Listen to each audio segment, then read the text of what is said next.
जमातादि दोस्तों, श्री जगदम्बिकायै नमः। ओम ऐं ह्रीं क्लीं चामुण्डाय विद्महे। श्रीमद्देवी भागवत महापुराण 33 स्कंद। अतः 25वां अध्याय। सुदर्शन का शत्रुजीत की माता को सांत्वना देना। सुदर्शन द्वारा अयोध्या में तथा राजा सुबाहु द्वारा काशी में देवी दुर्गा की स्थापना। व्यास जी बोले अयोध्या पहुंचकर नृपश्रेष्ठ सुदर्शन अपने मित्रों के साथ राजभवन में गए। वहां पर शत्रुजीत की परम शोकाकुल माता को प्रणाम करके उन्होंने कहा, हे माता, मैं आपके चरणों की शपथ खाकर कहता हूँ कि आपके पुत्र तथा आपके पिता युधाजीत को युद्ध में मैंने नहीं मारा। स्वयं भगवती दुर्गा ने रणभूमि में उनका वध किया है। इसमें मेरा अपराध नहीं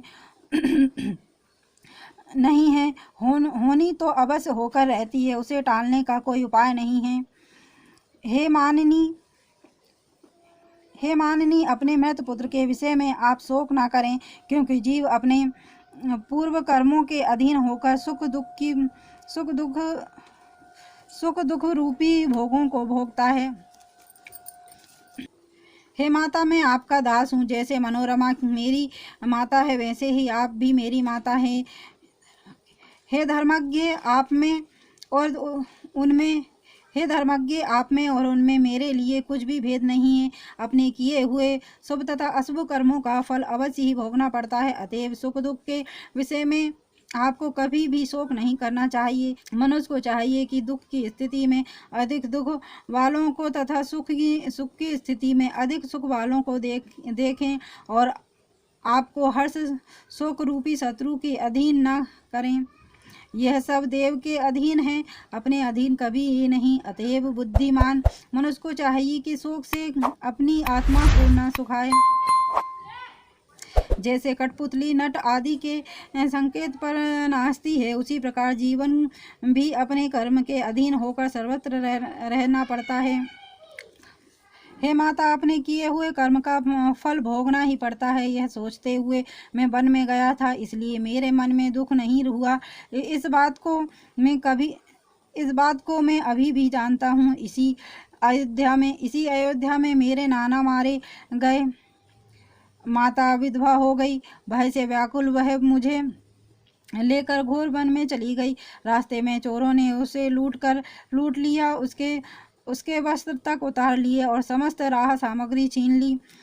वह बालपुत्रा निराश्रय होकर मुझे लिए हुए भरद्वाज मुनि के आश्रम पर पहुंची। ये मंत्री विद्दल तथा अबला दासी हमारे साथ गए थे। आश्रम के मुनियों और मुनि पत्नियों ने दया करके निवार तथा फलों से भली भांति हमारा पालन किया और हम तीनों वहीं रहने लगे। उस समय निर्धन होने के कारण न मुझे दुख था और न अब धन आ जाने पर सुखी ही है। मेरे मन में कभी भी वैर तथा ईर्ष्या की भावना नहीं रहती है। हे परंतप, रात्रि भोजन की अपेक्षा निवार भक्षण श्रेष्ठ है, क्योंकि राजस अन्न खाने वाला नरक में जा सकता है, किंतु निवार भोजी कभी नहीं। इंद्रियों पर सम्यक नियंत्रण करके विज्ञ पुरुष को धर्म का आचरण करना चाहिए, जिससे उसे नरक में न जाना पड़े। हे माता, इस पवित्र भारतवर्ष में मानव जन्म दुर्लभ है। आहार आदि का सुख तो निश्चय ही सभी योनियों में मिल जाता है। आहार आदि का सुख तो निश्चित ही सभी योनियों में मिल सकता है। स्वर्ग तथा मोक्ष प्रदान करने वाले इस मनुष्य तन को पाकर धर्म साधन करना चाहिए, क्योंकि अन्य योनियों में यह दुर्लभ है। व्यास जी बोले, उस सुदर्शन के यह कहने पर लीलावती बहुत लज्जित हुई और पुत्र शोक त्याग कर आंखों में आंसू भर के बोली, हे पुत्र, मेरे पिता युधाजीत ने मुझे अपराधिनी बना दिया। उन्होंने ही तुम्हारे नाना का वध करके राज का हरण कर लिया था। हे तात, उस समय में उन्हें तथा अपने पुत्र को रोकने में समर्थ नहीं थी। उन्होंने जो कुछ किया उसमें मेरा अपराध नहीं था। वे दोनों अपने ही कर्म से मृत्यु को प्राप्त हुए हैं। उनकी मृत्यु में तुम कारण नहीं हो। अतएव मैं अपने उस पुत्र के लिए शोक नहीं करती, मैं सदा उसके किए कर्म की चिंता करती रहती हूँ। हे कल्याण, अब तुम ही मेरे पुत्र हो और मनोरमा मेरी बहन है। हे पुत्र, तुम्हारे प्रति मेरे मन में तनिक भी शोक तथा क्रोध नहीं है। हे महाभाग, अब तुम राज करो और प्रजा का पालन करो। हे सुव्रत, भगवती की कृपा से ही तुम्हें यह अकंटक राज प्राप्त हुआ है। माता लीलावती का यह वचन सुनकर उन्हें प्रणाम करके राजकुमार सुदर्शन उस भव्य भवन में गए जहाँ पहले उनकी माता मनोरमा रहा करती थी। वहाँ जाकर उन्होंने सब मंत्रियों तथा ज्योतिषियों को बुलाकर शुभ दिन और शुभ मुहूर्त पूछा और कहा कि सोने का सुंदर सिंहासन बनवाकर उस पर विराजमान देवी का मैं नित्य पूजन करूंगा। उस सिंहासन पर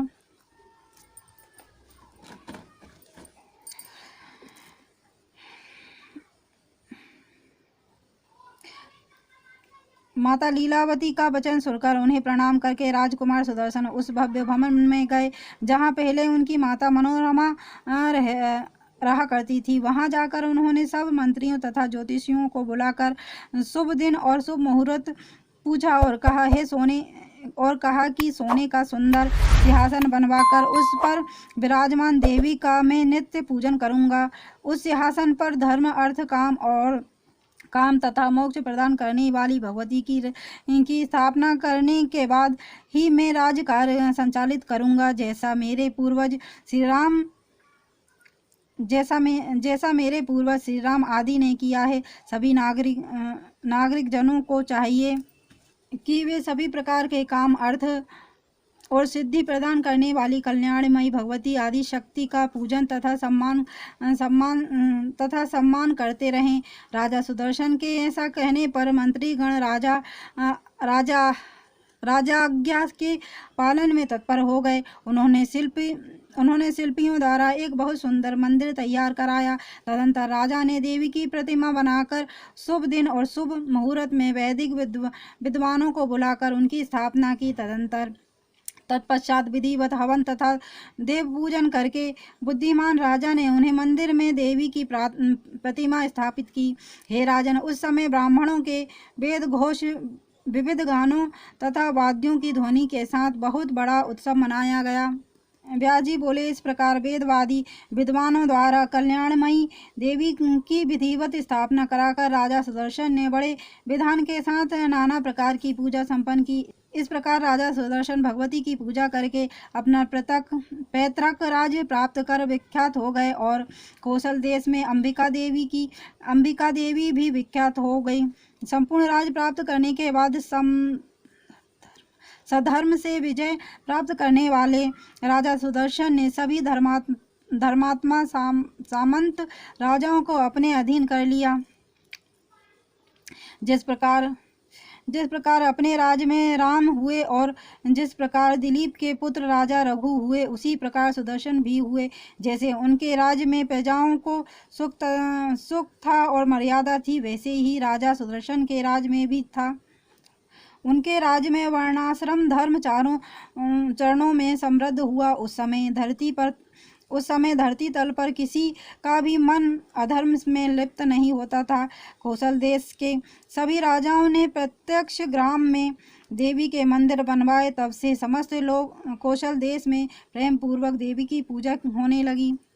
महाराज सुबाहु ने भी काशी में मंदिर का निर्माण कराकर भक्ति पूर्वक दुर्गा देवी की दिव्य प्रतिमा स्थापित की। काशी के सभी लोग प्रेम और भक्ति में तत्पर होकर विधिवत दुर्गा देवी की उसी प्रकार पूजा करने लगे जैसे भगवान विश्वनाथ जी की करते थे। हे महाराज, तब से इस धरातल पर देश देश में भगवती दुर्गा विख्यात हो गई और लोगों में उनकी भक्ति बढ़ने लगी। उस समय भारतवर्ष में सब जगह सभी वर्णों में भवानी ही सबकी पूजनीय हो गई। हे नृप, सभी लोग भगवती शक्ति को मानने लगे, उनकी भक्ति में निरत रहने लगे और वेद वर्णित स्त्रोतों के द्वारा उनके जप तथा ध्यान में तत्पर हो गए। इस प्रकार भक्ति परायण लोग सभी नवरात्रों में विधान पूर्वक भगवती का पूजन, हवन तथा यज्ञ करने लगे। इति श्रीमद्देवी भागवते महापुराणे अष्टादशसहस्रस्यां संहितां तृतीय स्कन्धे देवी स्थापना वर्णनं नाम 25 अध्याय।